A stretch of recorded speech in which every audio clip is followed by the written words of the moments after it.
નમસ્કાર વિદ્યાર્થી મિત્રો, એજ્યુટેકનો ચેનલમાં આપનું સ્વાગત છે. આજે આપણે ધોરણ 8 વિષય ગણિતનું તારીખ 19/8/2026ના રોજ પ્રથમ ત્રિમાસિક કસોટીનું જે પેપર લેવાનું છે તે પેપરમાં તમે સારા ગુણ મેળવી શકો અને તેની સારી રીતે તૈયારી કરી શકો તે માટેનું એક મોડલ પેપરનું સોલ્યુશન જોવાનું છે.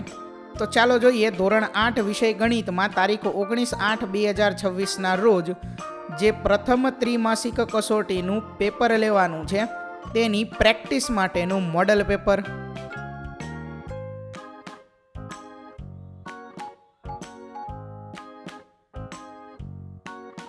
આ પેપરની અંદર પ્રકરણ 1 થી 3 નો સમાવેશ કરવામાં આવેલો છે. તારીખ 19/8/2026ના રોજ જે પેપર લેવાનું છે તેની પ્રેક્ટિસ માટેનું આ એક મોડલ પેપર છે જે કુલ 40 ગુણનું છે અને એનો સમય 2 કલાક છે. સૌથી પહેલા છે પ્રશ્ન નંબર 1A, જેની સૂચના છે સાચો વિકલ્પ પસંદ કરો. જેમાં પહેલો પ્રશ્ન છે કઈ બે સંખ્યાઓનો ગુણાકાર હંમેશા 1 થાય? તો અહીં 4 વિકલ્પ આપેલા છે, તેમાંથી સાચો જવાબ છે વિકલ્પ સી, પરસ્પર વ્યસ્ત સંખ્યા. બીજો પ્રશ્ન છે સમય સંખ્યાઓ માટે સરવાળાની ક્રિયામાં નીચેનામાંથી કયા ગુણધર્મનું પાલન થાય છે? જવાબ છે વિકલ્પ ડી, આપેલા તમામ, એટલે કે સંવૃતતા, ક્રમનો નિયમ અને જૂથનો નિયમ. આગળ જોઈએ ત્યાર પછી ત્રીજો પ્રશ્ન છે વિધાનો વાંચી યોગ્ય વિકલ્પ પસંદ કરો. પહેલું વિધાન છે કે 0 એ સમય સંખ્યા નથી. બીજું વિધાન છે 0 ને 0ના છેદમાં 1 સ્વરૂપમાં લખી શકાય છે. તો જવાબ છે વિકલ્પ બી, વિધાન 2 સાચું છે. આગળ જોઈએ ત્યાર પછી પ્રશ્ન 1B, જેની સૂચના છે કે ખોટા શબ્દો ચેકી વિધાન ફરી લખો. પહેલું જે વિધાન છે તેમાં ખોટો શબ્દ છે પાલન કરતી નથી, એટલે સાચું વિધાન બને સમય સંખ્યાઓ વિભાજનના ગુણધર્મનું પાલન કરે જ છે. કંઈ ખોટો શબ્દ છે પાલન કરતી નથી, બરોબર, તે શબ્દને ચેકી નાખવાનો છે કંઈક આ મુજબ અને સાચું વિધાન લખવાનું છે. તો એવી જ રીતે બીજાની અંદર આ ઋણ શબ્દ ખોટો છે તે ચેકવાનો છે, એટલે સાચું વિધાન બને કોઈ પણ ધન સમય સંખ્યાનો વ્યસ્ત ધન સમય સંખ્યા જ મળે. પ્રશ્ન 1C, હંમેશા, ક્યારેક કે ક્યારેય નહીં પસંદ કરો. પહેલું વિધાન છે કોઈ પણ પૂર્ણાંક સંખ્યા એ પ્રાકૃતિક સંખ્યા હોય છે. જવાબ છે ક્યારેક, કે ધન પૂર્ણાંક હોય પણ ઋણ પૂર્ણાંક કે શૂન્ય જે છે તે પ્રાકૃતિક સંખ્યા ન હોય, બરોબર, એટલા માટે જવાબ આવશે ક્યારેક. બીજું વિધાન છે બે ઋણ સમય સંખ્યાઓનો સરવાળો ધન સંખ્યા મળે છે. જવાબ છે ક્યારેય નહીં, બે ઋણ સંખ્યાનો સરવાળો હંમેશા ઋણ જ હોય. આગળ જોઈએ ત્યાર પછી પ્રશ્ન 1D, ટૂંક જવાબી પ્રશ્નો. જેમાં પહેલો છે જો y બરાબર 9ના છેદમાં 2 અને z બરાબર 4ના છેદમાં 3 હોય તો y ગુણ્યા z શોધો. તો અહીં આપણે ગણતરી કરવાની છે, y ગુણ્યા z મેળવવાનું છે. તો લખીએ ચાલો, y ગુણ્યા z બરાબર y ની કિંમત આપેલી છે 9ના છેદમાં 2 ગુણ્યા z ની કિંમત છે 4ના છેદમાં 3. અહીં છેદ ઉડે છે તો છેદ આપણે કેન્સલ કરીએ, 4ની જગ્યાએ લખી શકીએ 2 ગુણ્યા 2, 2 દુ 4 થાય, તો અંશના આ 2 અને છેદના 2 કેન્સલ. 9ની જગ્યાએ લખી શકીએ 3 ગુણ્યા 3, 3 તેરી 9, તો અંશમાં 3 અને છેદમાં 3 કેન્સલ. તો હવે છેદમાં કોઈ સંખ્યા નથી વધી, જો છેદ કેન્સલ થઈ ગયો છે. તો y ગુણ્યા z બરાબર અંશમાં શું વધ્યું છે 3 ગુણ્યા 2, તો y ગુણ્યા z બરાબર 3 ગુણ્યા 2, એટલે જવાબ શું થઈ જશે 6. તો અહીં જવાબ મળે છે આપણને 6. y ગુણ્યા z શું મળે છે 6 મળે છે. આગળ જોઈએ ત્યાર પછી બીજો દાખલો, જેની રકમ છે 1/2 પ્લસ 1/3 પ્લસ 1/6 ની કિંમતો શોધો. તો અહીંયા છેદ અલગ અલગ છે, તો છેદમાં જે સંખ્યા આપેલી છે એ ત્રણેય સંખ્યાનો લસા લેવાનો છે. તો 2, 3 અને 6 નો લસા કેટલો થાય છે? તો 2, 3 અને 6 નો લસા 6 થાય. બરોબર, તો આ આપણે યાદ રાખવાનું છે કે 2, 3 અને 6 નો લસા કેટલો થાય છે? તો કે 6 થાય છે. હવે શું કરવાનું છે? તો દરેકના છેદમાં 6 લાવવાના છે. સંખ્યા આપેલી છે 1ના છેદમાં 2, ત્યાં 6 લાવવા માટે 3 વડે ગુણવા પડે. તો અંશમાં પણ 3 વડે ગુણવા પડે. પ્લસ 1ના છેદમાં 3, છેદમાં 3 છે, 6 લાવવા માટે 2 વડે ગુણવા પડે. તો અંશમાં પણ 2 વડે ગુણાકાર થાય. પ્લસ અહીંયા છેદમાં 6 આપેલા જ છે, તો અંશ અને છેદમાં 1 વડે ગુણાકાર થશે. બરોબર, ચાલો સંખ્યા શું થઈ જશે? અંશમાં 1 ગુણ્યા 3 એટલે 3, છેદમાં આવશે 6, પ્લસ 2 એકા 2, છેદમાં આવશે 6, પ્લસ 1 એકુ 1, છેદમાં આવશે 6. છેદ સમાન થાય તો છેદને લખવાના હોય એકવાર, એટલે કે 6 એકવાર આવશે. અંશમાં જે આપેલું છે તે લખવાનું 3 + 2 + 1. તો 3 + 2 5, 5 + 1 એટલે 6, 6ના છેદમાં 6. અંશ અને છેદમાં 6 કેન્સલ કરીએ તો જવાબ શું વધે? 1. અંશ અને છેદમાં બધું કેન્સલ થાય તો જવાબ યાદ રાખજો 0 નહીં પણ 1 વધે છે. બરોબર, આગળ જોઈએ હવે. ત્યાર પછી પ્રશ્ન 1E નિબંધ પ્રકારના પ્રશ્નો, એટલે કે લાંબા દાખલા છે. જેમાં પહેલો પ્રશ્ન છે 5ના છેદમાં 6 ગુણ્યા -2ના છેદમાં 3 ગુણ્યા 9ના છેદમાં 10 ગુણ્યા -4ના છેદમાં 5 ની કિંમત શોધો. તો અહીં તેની ગણતરી આપેલી છે, તે ગણતરી જોઈએ. તો સૌથી પહેલા અંશમાં ગુણાકાર કરી નાખ્યો છે અને છેદમાં છેદનો ગુણાકાર કરેલો છે. તો જવાબ આવે છે બંનેના ગુણાકારનો. અંશમાં 360, છેદમાં 900 એટલે કે 360ના છેદમાં 900. હવે આજે 360 છેદમાં 900 આપેલું છે, એમાં એકમનો અંક 0 કેન્સલ કરીએ તો વધે 36. તો ત્યાં લખાય 9 ગુણ્યા 4, 9 ચોક 36. અહીંયા શું લખાય? 9 ગુણ્યા 10, 9 9 કેન્સલ કરીએ તો જે 4ના છેદમાં 10 વધ્યું છે તેમાં હજી એકવાર કેન્સલ થાય. અહીંથી ડાયરેક્ટ પણ તમે કરી શકો. બરોબર, કઈ રીતે કરી શકો? તો આ જે કર્યું ને એની જગ્યાએ તમે લખી શકો 18 ગુણ્યા 2 અને 18 ગુણ્યા 5. 18 દુ 36 અને 18 95. 18 કેન્સલ કરો તો 2ના છેદમાં 5 આ મળે આપણને જવાબ, જે અહીંયા આપેલો છે. બરોબર, ચાલો આગળ જોઈએ. પ્રશ્ન 2A MCQ યોગ્ય વિકલ્પ પસંદ કરો. જેમાં પહેલો પ્રશ્ન છે નીચેનામાંથી કયું એક ચલ સુરેખ સમીકરણ છે? તો જવાબ છે વિકલ્પ C 5Z - 3 = 2Z + 9. બીજો પ્રશ્ન છે જો 8x + 2 = 3x + 17 હોય તો x નું મૂલ્ય શું થશે? જવાબ છે વિકલ્પ A 3. ત્રીજો પ્રશ્ન y ની કઈ કિંમત માટે 4y + 2 અને 2y + 10 ની કિંમત સમાન બને? તો જવાબ છે વિકલ્પ A 4. આગળ જોઈએ ત્યાર પછી ચોથો પ્રશ્ન છે વિધાન A 5x + 3 = 18 નો ઉકેલ x = 3 છે. કારણ એના માટે આપેલું છે R. સમીકરણમાં ડાબી બાજુ x = 3 મૂકતા 5 કૌંસમાં 3 + 3 = 18 મળે છે, જે જમણી બાજુ જેટલું છે. તો જવાબ છે વિકલ્પ A. વિધાન અને કારણ બંને સાચા છે અને કારણ વિધાનનું યોગ્ય સમર્થન કરે છે. આગળ જોઈએ ત્યાર પછી પ્રશ્ન 2B કૌંસમાં આપેલા 2 શબ્દોમાંથી ખોટો શબ્દ કાઢી નાખી સાચો શબ્દ લખી વિધાન ફરીથી લખો. ખોટો શબ્દ છે 0, તો એને ચેકી નાખવાનો છે અને સાચું વિધાન ફરીથી લખવાનું છે. તો સાચું વિધાન બને સમય સંખ્યાનો છેદ 0 સિવાયનો પૂર્ણાંક હોય છે. એવી જ રીતે બીજા વિધાનમાં માત્ર એક શબ્દ ચેકવાનો છે, એટલે સાચું વિધાન બને 2 સમય સંખ્યાઓ વચ્ચે અસંખ્ય સમય સંખ્યાઓ આવેલી હોય છે. ત્યાર પછી આગળ પ્રશ્ન 2C હંમેશા, ક્યારેક, ક્યારેય નહીં પસંદ કરો. જેમાં પહેલું વિધાન છે કે સમય સંખ્યાઓ માટે ભાગાકારની ક્રિયામાં ક્રમના નિયમનું પાલન થાય છે. તો જવાબ છે ક્યારેય નહીં. બીજું 2 ઋણ સમય સંખ્યાઓનો ગુણાકાર ધન સમય સંખ્યા મળે. તેનો જવાબ છે હંમેશા. આગળ વધીએ ત્યાર પછી પ્રશ્ન 2D જેની સૂચના છે નીચેના સમીકરણ ઉકેલો. જેમાં પહેલું સમીકરણ છે 4 કૌંસમાં y માઇનસ 3 બરાબર 2y પ્લસ 6. તો આના ઉકેલ માટે આપણે શું કરવાનું છે?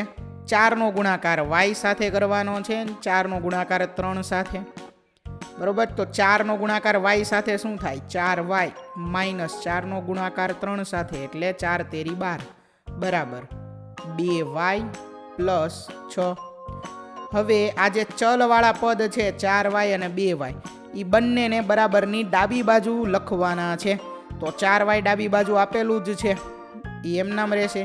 2y ને ડાબી બાજુ લખીએ તો એ માઇનસ 2y થઈ જશે. હવે આ માઇનસ 12 ને આપણે જમણી સાઈડ લખવાના છે. આ 2y અહીંયા આવશે અને માઇનસ 12 અહીંયા આવશે. તો તે થઈ જાય પ્લસ 12 અને પાછળ છે પ્લસ 6. તો 4y માઇનસ 2y ડાયરેક્ટ જવાબ લખીએ ત્યાં. 4y માંથી 2y બાદ કરીએ તો શું વધે? 2y એટલે 2y બરાબર 12 પ્લસ 6 એટલે શું થશે? 18 થશે. બરોબર, ચાલો y બરાબર હવે શું થાય? y બરાબર 18/2. જે y ની સાથે 2 ગુણાકારમાં હતા તે જમણી બાજુ આવે એટલે ભાગાકારમાં આવી જાય. 18/2 તો શું આવે? 9 આવશે. બરોબર, અહીંયા શું આવે? 9 ગુણ્યા 2 એટલે 18. તો 2 કેન્સલ, તો જવાબ આવ્યો y બરાબર 9. આગળ જોઈએ ત્યાર પછી બીજું સમીકરણ. અહીંયા જે એક સ્ટેપ છે તેને આપણે ઉપર લખી નાખીએ. બરોબર, 2y બરાબર 18 અહીંયા ઉપર લખી નાખીએ. 2y બરાબર 18. ચાલો હવે બીજું સમીકરણ છે 9t પ્લસ 7 બરાબર 4t માઇનસ 8. ચાલો એની ગણતરી કરીએ. હવે 9t ડાબી બાજુ છે તે હજી એક t વાળું વિધાન પદ કયું છે? 4t અને ડાબી બાજુ લઈએ તો તે માઇનસ 4t થઈ જશે. બરાબર, આ પ્લસ 7 ને જમણી બાજુ મોકલીએ તો તે માઇનસ 7 માઇનસ 8 તે પાછળ આપેલું જ છે. 9t માંથી 4t બાદ કરીએ તો જવાબ આવશે 5t બરાબર માઇનસ 7 માઇનસ 8 નો જવાબ આવશે માઇનસ 15. ચાલો હજી t બરાબર શું આવે? તો t બરાબર માઇનસ 15 છેદમાં શું આવી જશે? 5. 15 ને આપણે લખી શકીએ 5 ગુણ્યા 3 5 તેરી 15 તો 5 5 કેન્સલ થાય તો t બરાબર માઇનસ 3 આવશે. બરોબર, આ થઈ ગયો બીજા દાખલાનો જવાબ. આગળ જોઈએ ત્યાર પછી હવે પ્રશ્ન 2E જેની સૂચના છે નિબંધ પ્રકારના પ્રશ્નો એટલે કે દાખલા. જેમાં પહેલું છે આનંદે બજારમાં એક સરખી 6 પેન ખરીદી. દરેક પેનની કિંમત y રૂપિયા છે તો તેનું કુલ બિલ રૂપિયા 120 થયું. આ પરથી સમીકરણ 6y બરાબર 120 બને છે. તો પહેલું છે કે સમીકરણ પરથી એક પેનની કિંમત કેટલી થાય. બીજો પ્રશ્ન સમીકરણ ઉકેલવા કઈ ક્રિયા કરશો. અને ત્રીજો પ્રશ્ન જો તેણે 8 પેન ખરીદી હોત અને બિલ 160 રૂપિયા થયું હોત તો સમીકરણ શું બને. તો પહેલો પ્રશ્ન છે તેનો જવાબ છે કે એક પેનની કુલ કિંમત 20 રૂપિયા થાય. તો y બરાબર આ કઈ રીતે મેળવેલું છે? y બરાબર 120/6 બરોબર એટલે 20 રૂપિયા થાય. બીજા પ્રશ્નનો જવાબ છે બંને બાજુ 6 વડે ભાગાકાર કરવો પડે. કે સમીકરણ ઉકેલવા કઈ ક્રિયા કરશો? તો 6 વડે બંને બાજુ શું કરવું પડે? તો કે ભાગાકાર કરવો પડે. ત્રીજો પ્રશ્ન તેણે 8 પેન ખરીદી હોત અને બિલ 160 રૂપિયા થયું હોત તો સમીકરણ શું બને? તો ત્રીજા પ્રશ્નનો જવાબ છે નવું સમીકરણ બને 8y બરાબર 160. આગળ ત્યાર પછી હવે પ્રશ્ન 3A MCQ યોગ્ય વિકલ્પ પસંદ કરો. જેમાં પહેલો પ્રશ્ન છે કે સમાંતર બાજુ ચતુષ્કોણના 5 પાસેના ખૂણાઓનો સરવાળો કેટલા અંશ થાય છે? જવાબ છે વિકલ્પ B 180 અંશ. બીજો પ્રશ્ન ચોરસના વિકર્ણો વિશે કયું વિધાન સાચું છે? જવાબ છે વિકલ્પ D આપેલ તમામ. એટલે કે તે પરસ્પર લંબ હોય છે, તે સમાન લંબાઈના હોય છે, તે પરસ્પર દુભાગે છે. આગળ જોઈએ ત્યાર પછી ત્રીજો પ્રશ્ન જેમાં પહેલું વિધાન છે કે દરેક ચોરસ એ લંબચોરસ છે. બીજું વિધાન છે દરેક લંબચોરસ એ ચોરસ છે.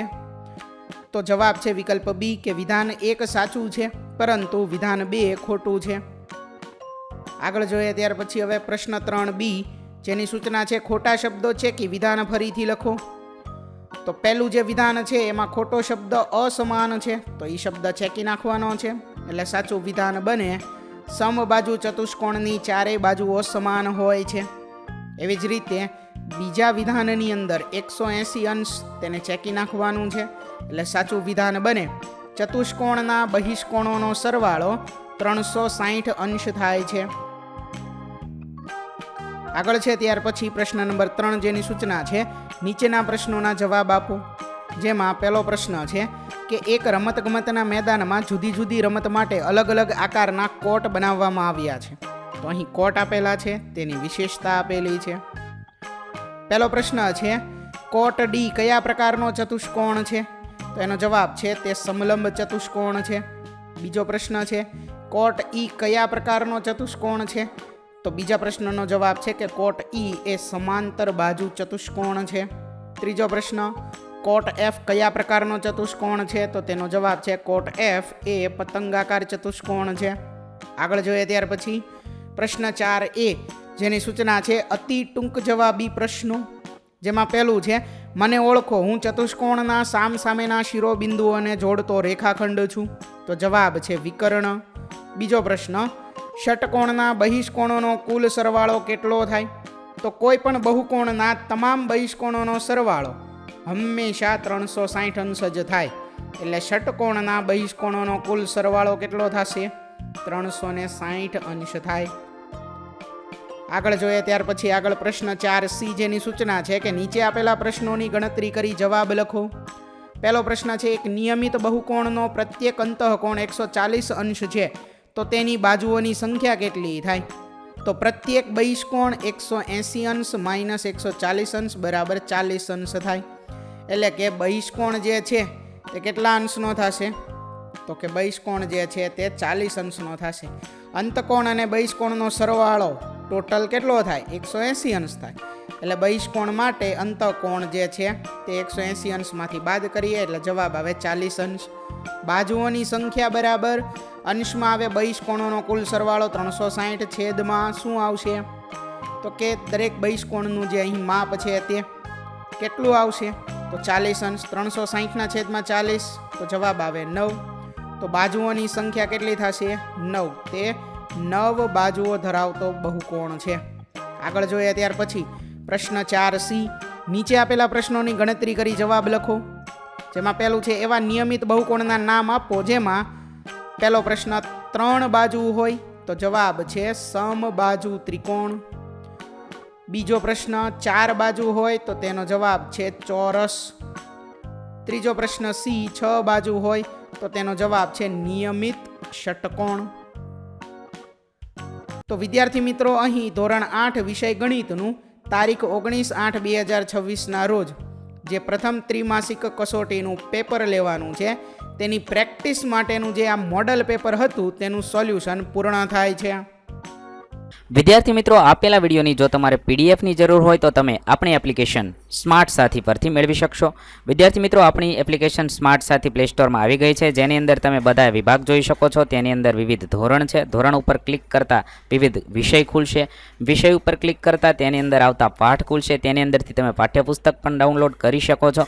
તેની અંદર આપેલા પાઠમાં ક્લિક કરતાં તમે પાઠની પીડીએફ, સ્વાધ્યાયની પીડીએફ, સ્વાધ્યાયન પોથીની પીડીએફ, પાઠના વિવિધ વિડીયોઝ, સ્વાધ્યાયના વિડીયોઝ, સ્વાધ્યાયન પોથીના વિડીયોઝ બધું જોઈ શકો છો અને ડાઉનલોડ પણ માત્ર એક ક્લિકમાં કરી શકો છો. વિદ્યાર્થી મિત્રો, આપણી એપને સપોર્ટ કરજો, ડાઉનલોડ કરજો. થેન્ક યુ દોસ્તો. એજ્યુકટેકનો ચેનલ તરફથી વિડીયો નિહાળવા બદલ આપનો આભાર. આવા બીજા વિડીયોઝ નિહાળવા માટે અમારી યુટ્યુબ ચેનલ એજ્યુકટેકનો અત્યારે જ સબસ્ક્રાઇબ કરો. આભાર દોસ્તો.